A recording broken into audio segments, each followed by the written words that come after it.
Conor, first of all, then look, I appreciate the last time we spoke. It was in the immediate aftermath of the match itself. I'm sure you've reviewed the tape and thought about it. I suppose. What are the deeper conclusions as to why Tuesday happened? Yeah, obviously look watch back.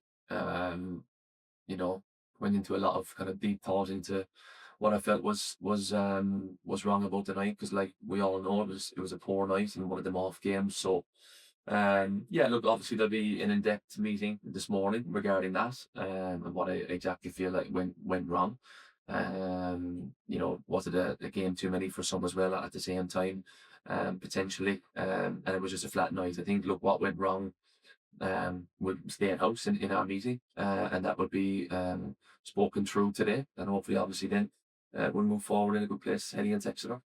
I appreciate points don't get raised when teams maybe don't play well and win, etc. And absolutely, but fans have sort of wondered about wingers not tracking back and a lack of sort of physical presence in midfield.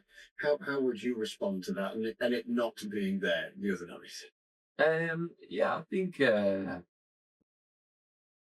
yeah, it's look, everyone's entitled to their opinion, but I think obviously our wingers have been a big strong point of ours, since the turn of the year or all season or wherever you want to talk about it. People are learning their trade at the same time, and that's difficult. And they're learning on the job, same as I'm learning on the job, and I've reviewed and looked at myself more than anyone off the back of the Tuesday night game. So yeah, look, we have the players that we have, and the club and myself have gone in a certain direction, and some people are learning, and it's as simple as that. Some are more experienced than others. Do certain individuals realize right now what it takes to win game after game after game and be successful? Probably not, because they're learning as well at the same time. So I think everyone's at different ends of their career. The younger ones are learning, the game and what it takes. The older ones then are obviously trying to guide them, and at the same time, their performances need to be consistently better as well. And then, you've obviously got myself who was learning consistently every single day. And I think Tuesday night was a big one for myself. I think, in terms of the heavy schedule that we have, and prioritizing certain bits rather than trying to cover everything as well at the same time. So what might you have done differently that you're obviously not going to do again? Again, I'll sort of caveat that by saying it's one performance. Saturday was excellent. We're not asking Yeah. you a lot of forensic questions after that. No. But it is a journey. Mhm. It is a journey. Yeah, of course. And I think I've mentioned in this room quite a few times. When we win really well, and we're a very good side, and then when we lose, we're the worst ever. So yeah, look, I think there's a realization around that. But I think Tuesday was a real moment for myself. And look, I analyze and look at myself and where I can do better constantly. It's a relentless cycle. I care more than anyone. I want to win the most at the football club. With the work me and my staff put in, and the players put in, and sometimes obviously it doesn't come off that way. So yeah, it's a case of, I think Tuesday night was a real, or even yesterday in our day off, was a real kind of deep thinking moment on where can we really get better, where can we improve, what happened, what's the learnings from it, assessing it, and hopefully, like I said, it will happen again. By the way, it doesn't mean that we're going to win 10 games in a row now, and everyone's going to think, oh, we've learned from it, we're going to get better. That's not what happens. We'll probably be sitting here, unfortunately, within the next block of 5 or 6 games, where we'll have another, off night, and we'll be going, what went wrong, and it will be the same process. So let's not think I've got the magic stardust and we're going to win 10 in a row now. But there's been some real kind of deep thinking and analysing going into this specific game, just because it was, such an awful night. Does it make you think and about the type of recruitment that you're going to need in the summer just to take this team on? Because to all intents and purposes, when Barnsley do play well, not only is it successful, it's also very attractive to watch. But as you know, there's a sort of a bloody mindedness needed in football that maybe sometimes isn't there. Yeah, I think that has been spoken about a little bit at the minute. What do we really need? What do we need to build off? What foundations do we need to put in place? Myself and the club obviously wanted to go in a direction last summer, and then obviously in January, how that panned out, and we're all kind of learning and trying to improve block by block, step by step, and everyone wants instant overnight success as the the whole world and environments wants now these days, and it just doesn't happen like that. It takes time.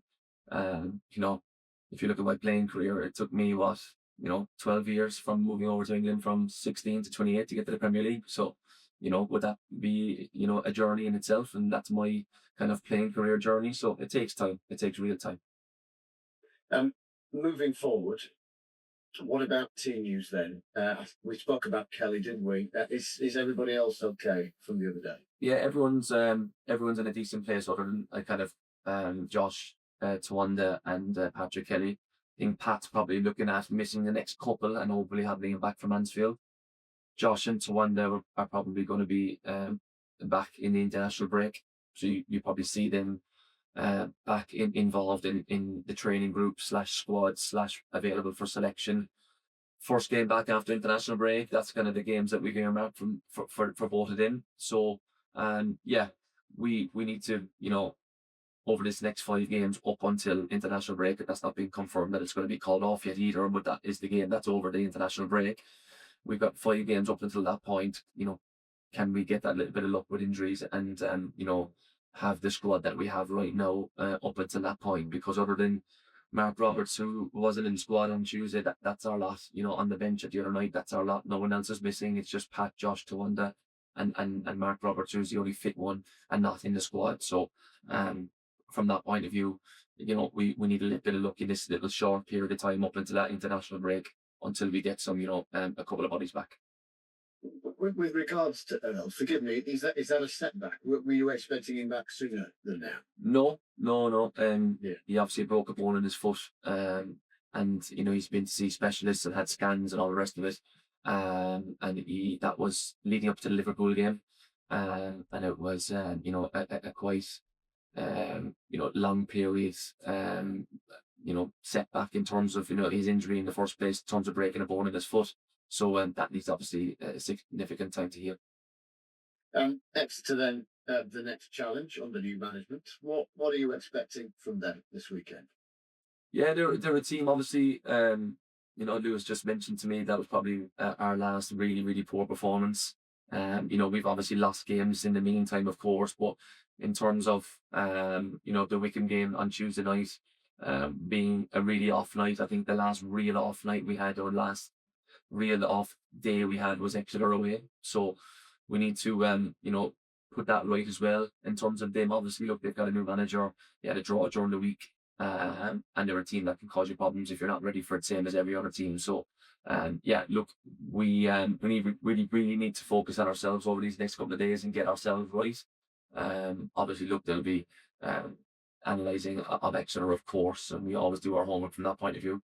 But I think for us to get a positive result on Saturday, we need to improve internally first over anything. Going into the weekend. 4 of the next 5 are at home. Is that a help? It will be in terms of travel, because obviously our relentless schedule, as everyone knows.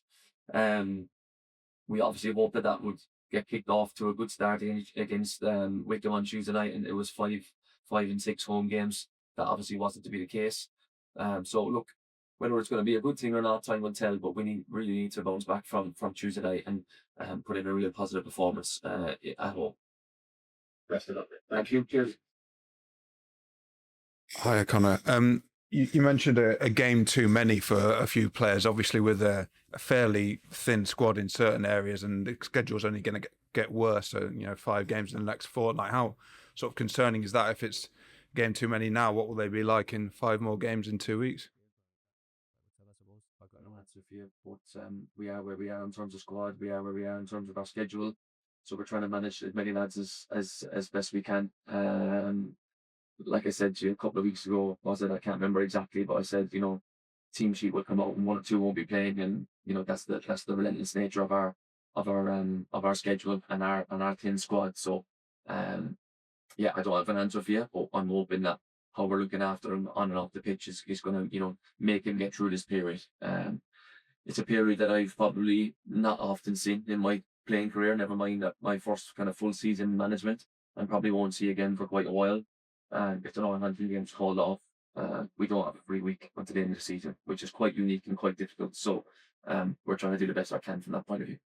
And you mentioned obviously it was quite flat on Tuesday. I mean, you've obviously put loads of thought into it. Did you have to sort of think about how you respond to the players more than anything? Because obviously you could go quite harsh on them, or maybe just really analyze it. Did you think about a lot about your approach? Yeah, absolutely. Yeah, like you said, it's a compass, cycle of what do I need to do? How do I need to come in? How do I need to have my energy? Um, And obviously, I mentioned a few things after the game in the dressing room, and I'm a big believer, and I try my absolute utmost, even though it's an emotional world and an emotional game, that when you come in, on a Thursday or on a Sunday or on a Monday after a Saturday's game, whatever that day is that, it's really important that, people look at you and go, I was a manager, what's his energy like? Is he moody?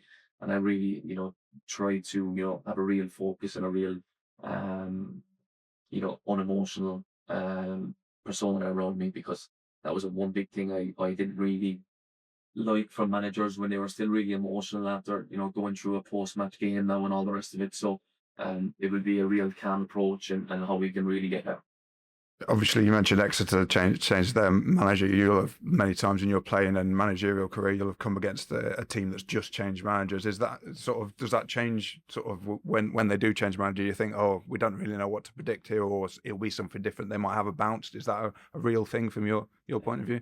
Yeah, I think so. I think it can be a thing in football, and it can be a thing that doesn't quite happen. Look, I think obviously looking at their game the other night, and what their new manager has said in the press, they're going to be consistent in how they approach games and the way they want to play. So we don't expect too dissimilar. It's kind of been a way that the Exeter kind of played for quite a while now, obviously previously under Gary, and now obviously Matt's taken over. So we expect a similar type of Exeter. But obviously one that, like I just mentioned previously, we need to concentrate on ourselves really and up in that performance from Tuesday night, or else obviously it will make it a very difficult day whoever we play comes out. And what is that kind of style that you expect from them, from the Matt Taylor team now? Yeah, look, Exeter are renowned for playing good football. They try and play through you, and under Gary, obviously they and under obviously the interim manager, they play some good stuff and they try to make you feel uncomfortable and they try and play through you, and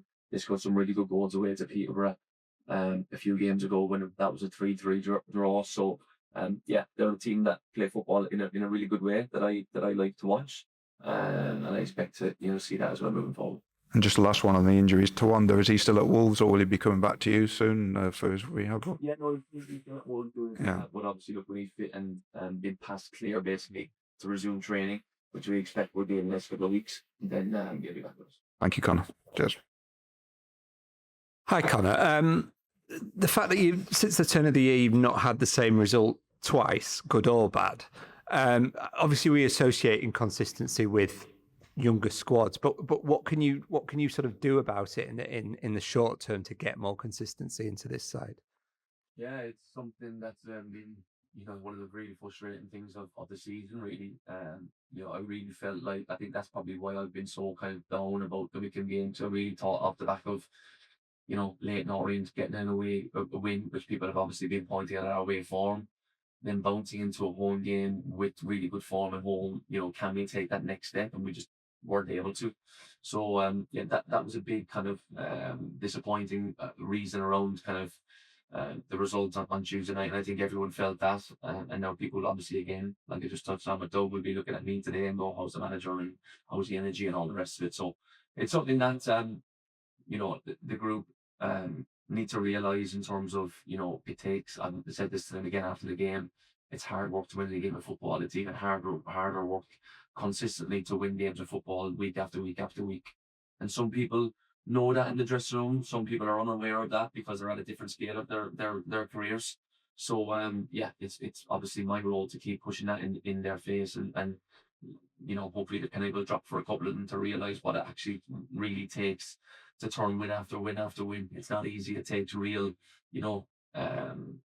professionalism, standards, dedication. It doesn't happen by chance. And I can keep saying it and keep saying it and keep saying it relentlessly, but ultimately until the penny drops, obviously with 3 or 4 or 5 of them, that will ultimately.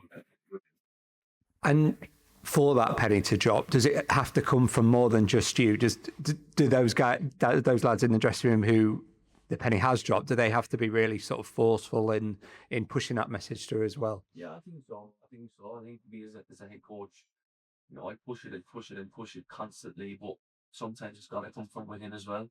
Um, and I think at the minute we probably, got a group that some are young and developing, some are that little bit older at the end of their scale, some are in the middle where, they've not quite had success here, and, that's been difficult for them at the same time. So I think we got a real variety group in terms of their scale and where they're at in their careers. And that needs to be, joined together and become more consistent, whether that's, over the next 3 or 4 games, whether that's in the summer again. I think at this stage now that that the group is what it is, and we're trying to develop them and help them and make them more consistent. But until if we can't do it between now and the end of the season, then it will become down to change it as well, to try and change that. And just on the problem that's looming, if the Northampton game does get called off, I know you won't want to make excuses, but it's probably important that your views are heard. I know you've had a couple of games called off for the weather, but we've not had a horrendous winter or anything. Do we need a bit more leeway in the schedule? Is that something that the people above need to look at? Yes, a little bit. I think all our international games have obviously been called off as well, which has been difficult. I think, we've obviously had enough players to call them off, or whether it was somebody else, like an opposition team, obviously having enough for them to call off. So it's unusual to have all your international games called off. Then obviously we had a little bit of a run to get to Liverpool in the FA Cup. So yeah, it's just been an accumulation of things.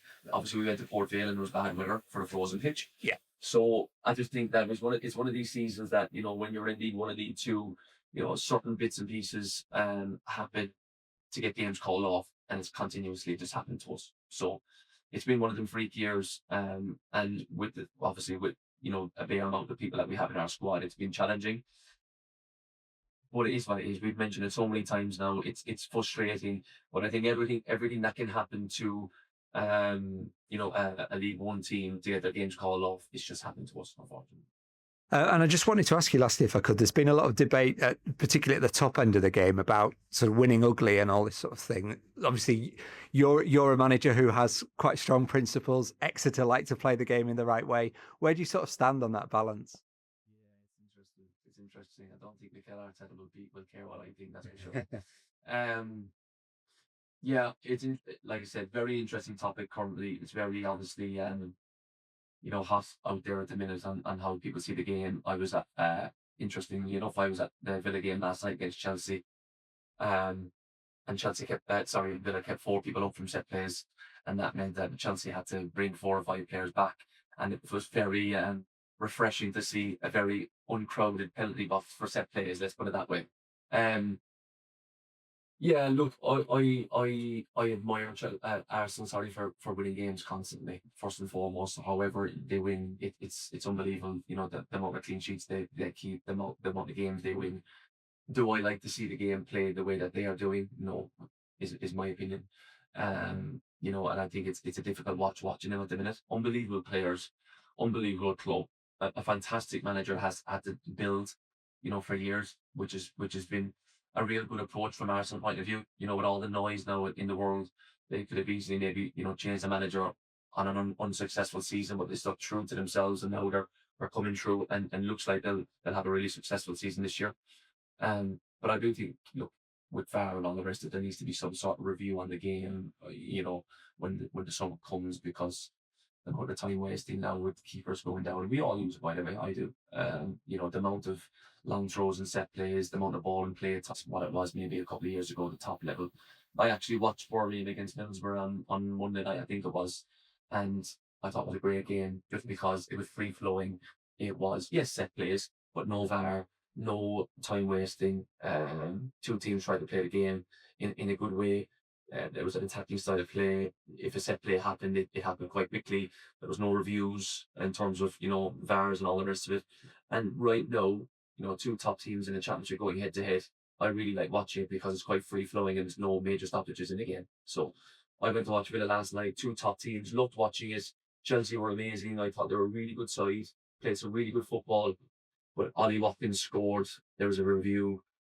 Somebody else scored. There was another VAR check. Stop it. I think there was 8 or 9 minutes stoppage time in the end of the first half. I don't think that's right. But anyway, look, these Premier League managers won't care what I say. But yeah, I do think that it's becoming a little bit ugly at the minute where, I'm more of a kind of free flowing football pedagogue. Yeah, I mean, from a specifically Barnsley perspective, how do your team have to get better at the ugly side of things, or is it something you're sort of reluctant to go too far into? No, we constantly go on how we can get better and improve all the time with and without the ball. I think my style is clear. We like to attack the game. We score plenty of goals, and obviously, we didn't score on Tuesday night, and we didn't attack the game very well. But I think that's been one of a couple of games this season that we've not done that. I think Exeter away was probably the last time we've kind of come unstuck and not played very, very well from an attacking point of view. So, and then late in our we felt like we turned corner in terms of showing a different side to us because we wanted to improve that side of the game as well. So yeah, I think you try and find a balance to create, a consistent team, and we're yet to find that real consistency. But we do know how we want to look with the ball for sure, because that's how we like to play the game. And then we felt like we turned a corner against Leighton Orient, and we showed a different side to us that we've not shown so far this season. And we definitely do still need to show that over the course of the 9 in the season, because if our attacking play isn't amazing on certain days, then we need to start grinding out games as well. And I feel like even though we played really poorly on Tuesday night, we still could have come away with it, as poor as what we were. So, Wickham had a lot of the ball and created chances, but we still, defended okay, and they only beat us 1-0. It's not like we're sitting here talking about a 3-4, 5-0 loss, So I do think over the last couple of games, that's something that has improved, but our attacking form then obviously wasn't there on Tuesday night.